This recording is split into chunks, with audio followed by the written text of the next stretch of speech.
We're built for it, and I'm really good at doing dishes, is what I found out. I'm not much of a cook, but boy, I've really mastered how to clean a kitchen. I'm pretty good at paper plates. Those are good too. That takes effort. Unsung hero of the paper plate.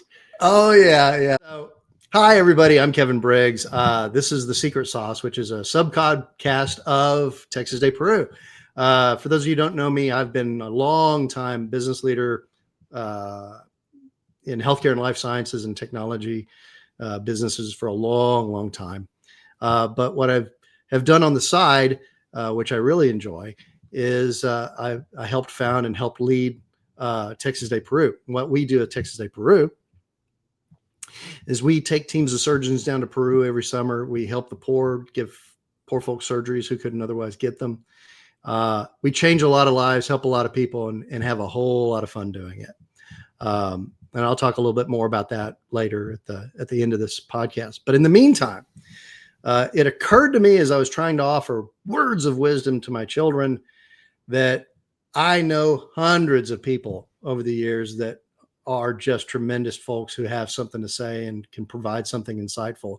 And to that end, we made this podcast. And one of those such people is a tremendously accomplished professional, also very often in healthcare, life sciences, and technology sales.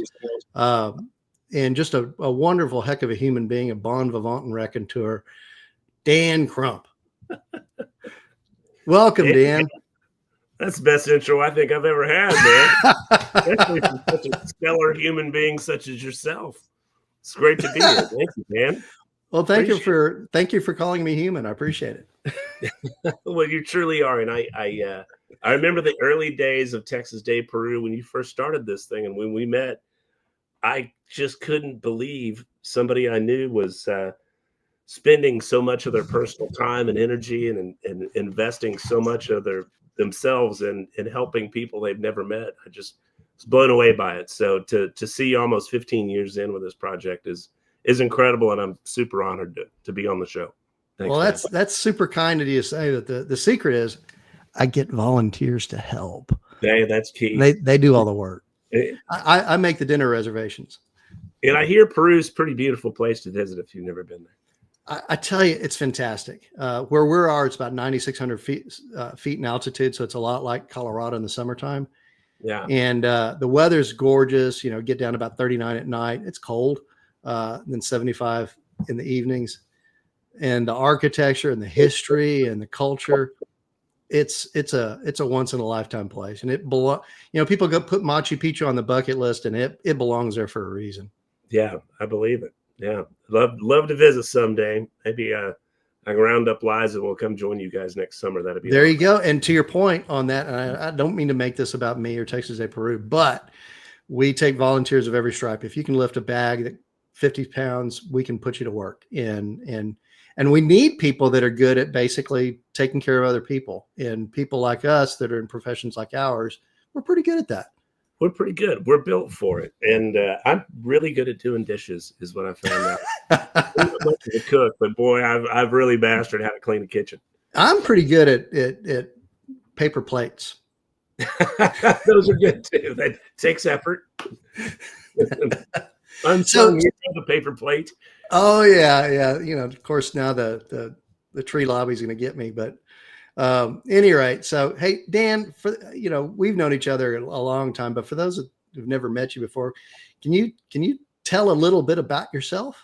Yeah, man. Thanks. I'm Dan Crump. I'm director of sales for a company called GTS these days. And I am running the healthcare and commercial side of the business and building that vertical for this company. Mm-hmm. That's been around for 41 years now. As mostly a public sector based type company, but historically I've worn a lot of hats since I got out of Texas Tech. I worked for IBM. I was one of the early Watson guys, where you and I met back in the day. I was the Watson guy in Houston for healthcare, and let's see, I've worked for HP for 13 years. Did a startup in mechanics for a little while. some cybersecurity, some consulting. And all the while I've played music. I don't know if you can see some of my gadgets behind me or not, but my passion is I'm a songwriter, and I still write songs. I've got one record that I did 20 years ago that's out there on Apple, and I think it's on Spotify. It was on Spotify anyway. But I've got a few more that I've recorded. I haven't put them out yet, but that's truly what I'm passionate about, is recording music, writing music, and performing live, and creating something that didn't exist, first of all, but something that can leave the world a little bit better place and affect somebody emotionally. So it's a real cool feeling to do that. Well, for the audience, I play at guitar also a little bit, and Dan and I in the past had a few opportunities to play together, and you're humble pie. You're way better than you're letting on, man. He was way tolerant of allowing me to play near him. So that's ridiculous. But you're a great player, man. You're a great player. But I will share this with you. Gravity is in 6/8 time, not 4/4. But it is. You're right. It actually is. And we tried to play it in 4/4. It was terrible. It wasn't terrible, but we're pretty hard on ourselves. Well, you know how it is. I mean, we're playing in front of friends, and they loved what we're doing anyway, even if it was if we were making a mistake, and that was kind of going to be that oh, that's a song that what was it? Megan loved that song. A friend of ours, Megan, that we worked with, and yes, she did, and she loved that song. We loved John Mayer, and we were going to nail that, and then off to 4/4 we went. That was the hit. We were going to play the hit, and I think she said, "Oh wow, that was interesting." Yeah, that's really good. It's kind of like my wife. I was performing once, and I learned a song just for her. And I look out in the audience, and she's got her back turned to me the whole time, not even listening. Like, been there. I hope you like that, honey. And she's, oh, that was good. Yeah. Oh, did you start? Oh, was that it? Yeah. Okay. That's the one. Right. That's hilarious. So, well, I got to say that you've recorded an album, that you have gone to that kind of effort to do what it takes to take it from the first groove to the pick the needle up off of it. I'm talking old school now, I know, but I mean, that's an accomplishment. I play at it, and I think I've written maybe 3 songs in my whole life, and putting it down on paper, much less recording it, it's a discipline that I've never been able to do. And that's part of the reason I wrote the book that I wrote, was to take it from A to index. Yeah, no, I think that's it. I mean, how many people write a book? Not that many. That's a really big deal. Well, did you mention my book? Oh. So what's the book called? Where can we get that book? What?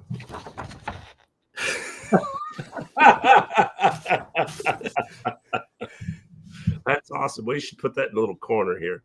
Yeah. So yeah, we own a llama suit, and you can too. It's about the founding of Texas de Peru, and all jokes aside, it was fun recounting all those adventures and mistakes and stuff. And you'll have to read the book to find out if I actually got out of the jail when I was arrested in Peru. So, oh boy, I think I will.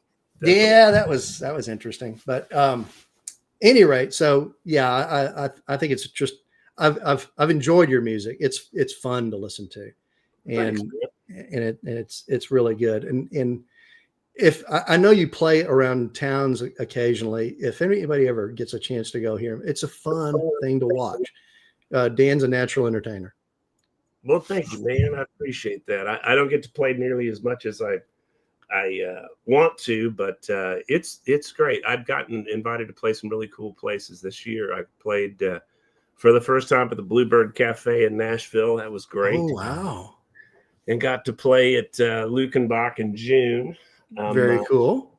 And this coming up in November, I'm playing here at they've got a big music in the park thing with here in Austin. So yeah, play some handcrafted songs over there. I got to play the my neighbor's bar mitzvah the other day. Well, okay. Yeah. How'd it go over? Did you play Well, grab you know, in 6/8 time, I sure. or in 4/4? Oh man. So moving on to weightier topics.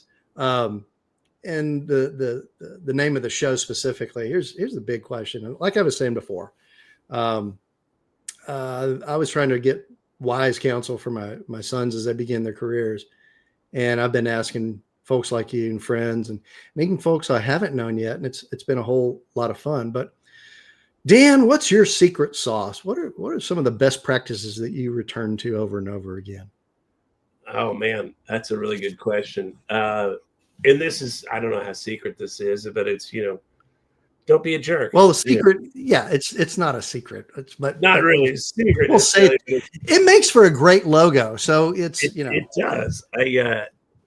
Is that a llama cooking with some sauce there? I like it. It's secret sauce. Yeah, I need the t-shirt. Yeah, I would say most of all, don't be a jerk. And whenever I'm trying to serve customers, serve friends, give back with, kind of a servant's heart, so to speak, I try to return,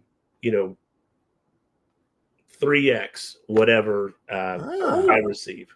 So, if I have a conversation with a customer, I try to give them 3 things that could improve their life. And it doesn't necessarily have to be a business thing. It could be, hey, your daughter's selling Girl Scout cookies. I'll take 5 boxes. Or, oh, here's an article that I read that I think will help some aspect of your life. Those types of things. But I was having a conversation with a fellow that super smart kid. He's 25, and we just struck up a great conversation. He's a philosophy. He just got his degree in philosophy, so that was interesting to me because I'm interested in philosophy. I didn't get a degree in it. It's amazing I got a degree, frankly. But, it's incredible I've been successful, but here's how I did it. I got a degree, and would you just go? Yeah. There's so much power in just doing a little bit of a lot of things every single day. And the older I get, the more I'm able to capitalize on all of those little bits of time that I put into relationships, learning how to play an instrument, learning a technology I didn't know before, learning a language that I didn't know before, or frankly, English. learning, but literature, English, just being creative. But if you consciously invest a little bit of time and effort and thought in something every single day for 55 years, it comes back to you in spades in a major, major way. And you combine that with treating people the right way, and you've built a brand, and you've created a life for yourself that really I never could have imagined that I'd be living the life that I live now. I mean, we travel the world. We've got some financial independence. I've got a really killer guitar collection I showed you earlier. Life is good, and it's also more so this year. I've started to really pay attention to this health wise. Take care of yourself in a healthy way. Wear sunscreen. Get some exercise. Get 30 minutes of exercise every day. Stretch. Drink water. So you said 3 things that really strike a chord with me. The first one you said was offer 3 times the value that you're getting from the folks there. Yeah. And that's, I like that because that's measurable. If I think to myself, do something 3 times for these folks, that's 3 kindnesses, if you will. Yeah. Exactly. That's a good term. I think that's tremendous. And I think what you said as far as doing a little bit of these best practices every day, just every day, I think being consistent with your work, I think that's tremendous too. you said a third thing on there about learning stuff. And I hate to say it, girls, it's a competitive landscape right now. And if you're not polishing your game and getting better, you're getting behind. You know, people ask me all the time, is AI going to replace my job, replace me? And I said, no, somebody who's using AI is going to replace you. No, for sure. Yeah. And personally, I've been getting really into AI code assistant tools, you know, like Replit and Lovable or Cursor. I've tried all three of those, but basically I've been making apps just to prove myself that I can do it. But also I use it in discovery discussions with folks. Yeah. Yeah. It's a great way. It's a great way to whiteboard. It's like having an engineer that doesn't say you're an idiot in the room with you to whiteboard a possible solution. So those are Dan, those are tremendous nuggets that you're sharing there. I couldn't agree with you more. I mean, we're in a whole different world, and I don't know. You're what, probably in your 30s, but I'm in my 50s, and I tell you what, it's amazing to look back, and I've watched a lot of trains go by and capitalized on some of them more than others. But, you know, I remember before the internet was the internet. You know, I remember before we had cell phones. There's so many things that have happened. And to your point, this AI situation, this revolution, it is a tectonic shift on par with the invention of electricity. And easily. This is the stone age of AI. In 5 years, it's going to be surreal. It'll really be remarkable to see what happens. You know, we could do long podcasts just about this, but one thing that I'm coming to realize, I can't out AI the AI, but I can out people the AI. Yeah, you can. And I think the places that we as workers, you can't go do the things that AI can do well. Right. You got to lean into the stuff that only humans can do. And that might be a plumber, or it might be an electrician or something like that. Or it could be people who basically, who have the skill to basically solve problems and are trustworthy. Yeah. Yeah. Although I think at some point there's a danger that we're going to trust the algorithm that the AI does when they basically recommended a solution for my business problem. And we'll be able to say, I went with the AI recommended solution because it came out with a score of 95, and everybody thinks this AI is really smart, and it's got good proof points to prove that it's smart. People are going to try that at some point. I hope that there's room for us at that point that we still outperform what's really important. Yeah, no, I totally agree with you. I think there's always going to be a human element because there's always going to be humans. I hope. I think. Well, you know that we are inefficient. You know. Yeah. Yeah. I don't feel like Skynet and the Terminator are about to come and get us. You know, I used to have as a question on this. You know, what's your favorite AI hack, tool, or horrific prophecy? But I got bored of that conversation. But hey, I wanted to ask you one more question. And by the way, your responses are tremendous, and your passions are tremendous, and your advice that you offered. I asked for one thing and you gave me 4. And I think that's good stuff.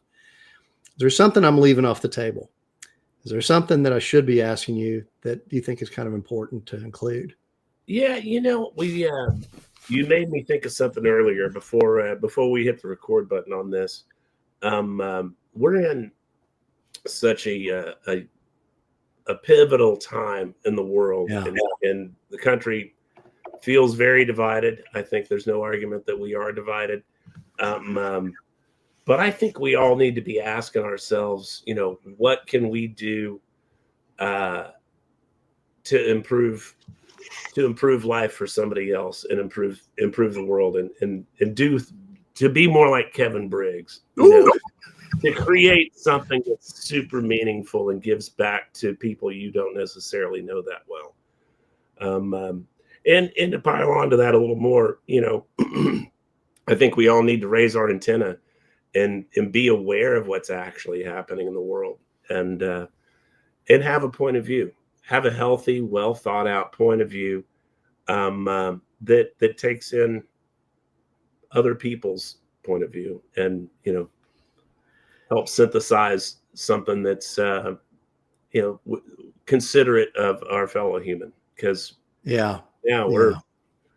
it's not good right now. Things are, and I feel like we're in a really bad space, and it's doesn't feel like it's getting better. It feels like it's getting worse. And I think we're all built to I, love one another. well, I think one of the things you said at the beginning, don't be a jerk. Yeah, And we're living an environment where we're incentivizing jerkdom, yeah, or it feels like an incentive.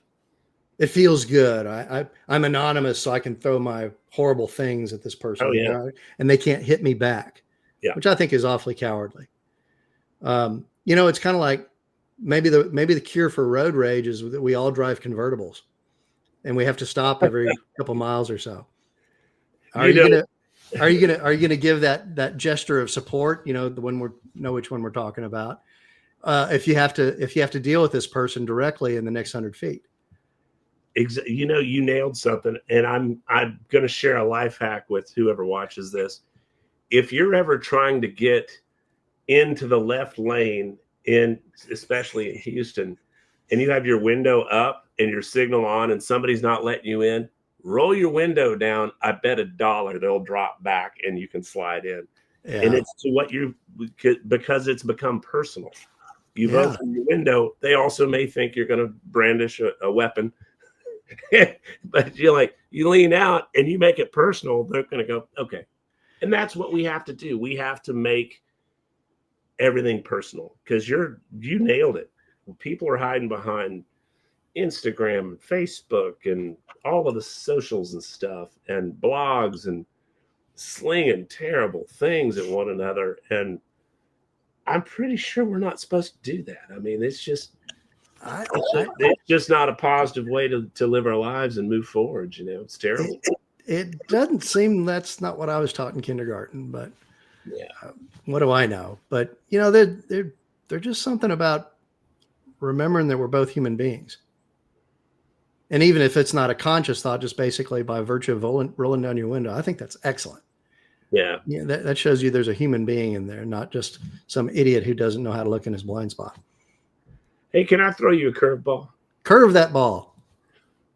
How many people in Peru did you guys done surgeries for with Texas de Peru? So last year we saw our 3,000th patient, and we did our 300th surgery. That is so amazing, Kevin. And this all came from your heart and your head, and you were like, you know what? I think I can make a difference in the world. And you have personally affected over 3,000 people. That's remarkable, man. Well, it's not me. I mean, I haven't operated on a single patient, but thank goodness. But everybody else. Amen to that. Oh man, I can't imagine. There's a reason I didn't go to med school. Man's got to know his limitations, and well, somebody's got to organize this stuff. So, well, and somebody's got to tell jokes to keep everybody pointed the right direction. Thank you for the kind words. I really appreciate it. It means a lot when somebody recognizes that. But I need to not soak all of that up and remind everybody it's the people around you and the volunteers that work with you. And by the way, you can read this in my book. Any idea that you have that's any good is way better if you can invite 10 or 15 people on board with it. Amen, man. Right on.